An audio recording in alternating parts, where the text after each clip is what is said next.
Provocation, tacle assassin, coup de boule, bagarre générale et autres gestes dangereux se soldant par l'exclusion immédiate de joueurs fautifs. Voici notre top 9 des footballeurs qui voient rouge. Numéro 9. La Croatie affronte le Cameroun lors de la Coupe du Monde au Brésil, lorsqu'à la 40e minute, Alex Song va de manière assez inexplicable poignarder Mario Mandzukic d'un violent coup de coude dans le dos, alors que celui-ci n'a même pas le ballon. Ce terrible geste entraînera son expulsion immédiate et déstabilisera complètement son équipe qui perdra la rencontre 4-0. Bien qu'il ait aussi perçu la prime de 60 millions CFA promise à chaque joueur, la toile s'est vite emparée de l'image pour ridiculiser le milieu de terrain barcelonais de l'époque. En numéro 8. Au cours du match amical opposant l'Équateur à l'Angleterre, Raheem Sterling de Liverpool et Antonio Valencia de Manchester ont fait honneur à la rivalité qui anime leurs clubs respectifs. La star équatorienne n'a pas supporté le tacle appuyé du jeune Raheem Sterling qui l'a immédiatement pris à la gorge. Réaction à chaud normale mais interdite, il fait bien comprendre à Sterling que c'est la dernière fois qu'il le cisaille ainsi et est à deux doigts de lui balancer une droite. Mais là où le match aurait pu basculer dans la baston générale, c'est que Sterling ne bronche pas, sûrement conscient de la gravité de son attentat. L'arbitre de la rencontre a logiquement expulsé les deux.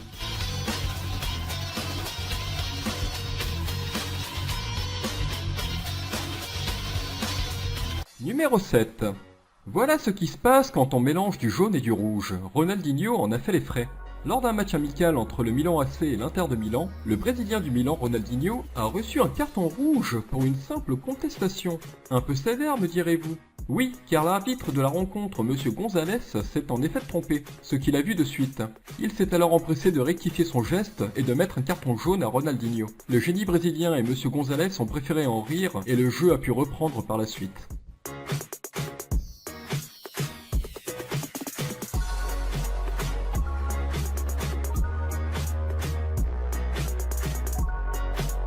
Ce carton rouge n'a rien d'extraordinaire en soi, mais il révèle les injustices du football.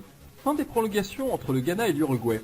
Le Ghana obtient une dernière occasion pour entrer dans l'histoire en devenant la première équipe africaine à atteindre une demi-finale en phase finale de la Coupe du Monde. Après un premier sauvetage in extremis, le ballon rentre de nouveau dans les buts pour qualifier ainsi le Ghana.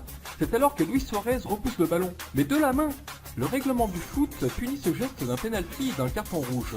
L'arbitre en effet ne peut pas accorder le but, qui n'aura injustement pas lieu lors du penalty. Le Ghana perdra finalement la rencontre, en emportant dans son désespoir tout un continent africain. Suarez se vantera même en disant « Qu'on le veuille ou non, j'ai fait l'arrêt du mondial ». Notre numéro 5. Et voici le tacle assassin du Croate lors de la rencontre Serbie-Croatie. Les matchs entre la Croatie et la Serbie ne sont jamais tendres à cause des relations tendues entre les deux pays. Ce match de qualification pour la Coupe du Monde 2014 n'a pas dérogé à cette règle. L'attaquant Miralem Sulejmani peut désormais témoigner qu'ils sont risqués. Lorsque lancé en contre, le défenseur croate Josip Simunic va venir balayer d'un tacle des plus violents le joueur qui partira en vol plané à la suite de cet attentat.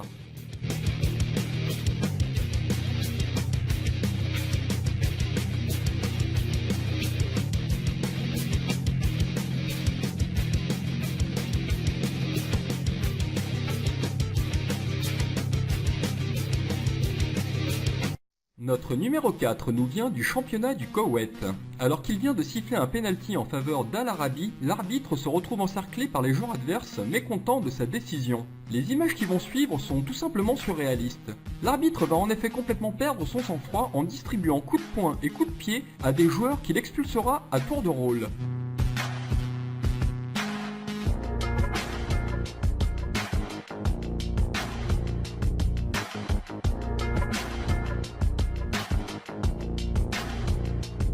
Le penalty inscrit, il subira un nouvel assaut, sur le coup d'envoi, lorsqu'un joueur lui balancera le ballon dessus.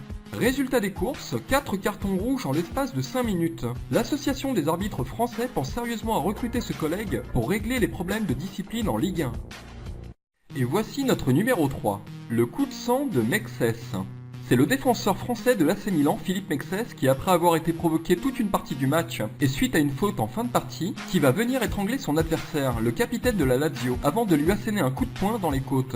Image complètement hallucinante sur un terrain de football. Plusieurs coéquipiers sont venus pour calmer la conduite de bad boy de cet ancien international français. Aussi étonnant, malgré la nature violente de cette altercation, Mexès n'écopera que de 4 matchs de suspension.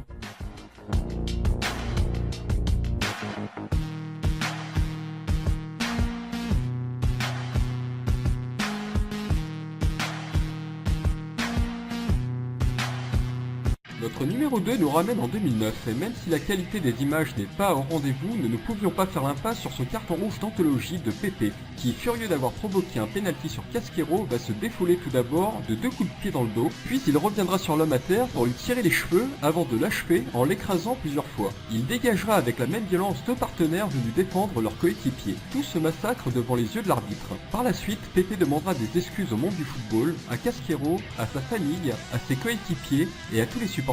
Ce comportement indigne d'un grand joueur lui valera 10 matchs de suspension. En numéro 1, c'est avec un pincement au cœur que nous attribuons la première place de notre classement à notre Zizou national pour son tristement célèbre carton rouge lors de la finale de la Coupe du Monde contre l'Italie en 2006. 110 minutes de jeu et un partout lorsque l'arbitre arrête le match. Faute d'image au moment du direct, on ne comprend pas très bien ce qui se passe. C'est après une rapide consultation auprès de son arbitre de touche que l'arbitre de la rencontre se dirige vers Zidane pour lui sortir un carton rouge, provoquant la stupeur de millions de Français devant leur poste ce soir-là. Mais au vu du replay, malheureusement, on voit clairement que le meneur du jeu français assène un violent coup de tête sur la poitrine du défenseur de l'Inter de Milan. Pas aujourd'hui, pas maintenant, pas après tout ce que tu as fait. Ce seront les mots désespérés du commentateur français ce soir-là en direct. Le carton rouge est incontestable, même si Materazzi a apparemment proféré de graves insultes à l'encontre de Zidane, il n'aurait pas dû répondre. Ce sera une sortie fatidique pour la France qui dominait pourtant cette rencontre, qu'elle perdra d'une cruelle manière et la privera d'une 2e étoile à son maillot. Et vous? Que vous inspire de tels comportements venant de la part de célébrités censées donner l'exemple? Votre avis nous intéresse. Si vous avez aimé cette vidéo, n'hésitez pas à cliquer sur le pouce. Nous vous souhaitons une bonne semaine et vous donnons rendez-vous dans 7 jours pour une nouvelle vidéo.